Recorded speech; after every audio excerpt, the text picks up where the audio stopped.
Hi, I'm Melissa with 3DP. In this video, we are going to walk through the process of printing 2 standard calibration prints from 3DP. This should be part of your initial setup process. They can also be printed periodically for troubleshooting. Prior to printing the calibration prints, the bed should be leveled, the build area should be prepared, and the axes should be honed. First, we will select box 40 by 40 by 0.5.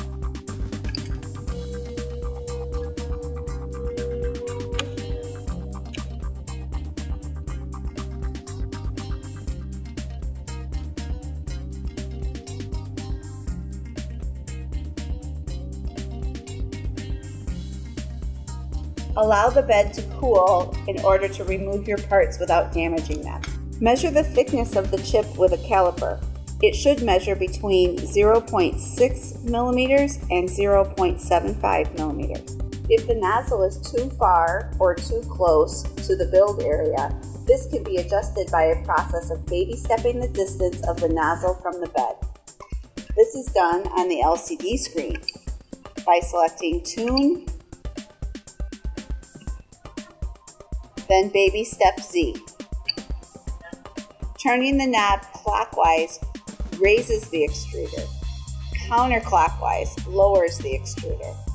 One click on the knob adjusts the extruder by 5 microns.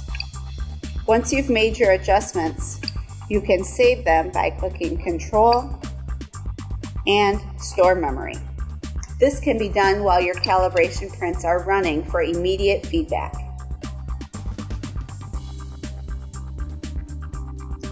Now that your chip has printed successfully, let's move on to the thin wall box.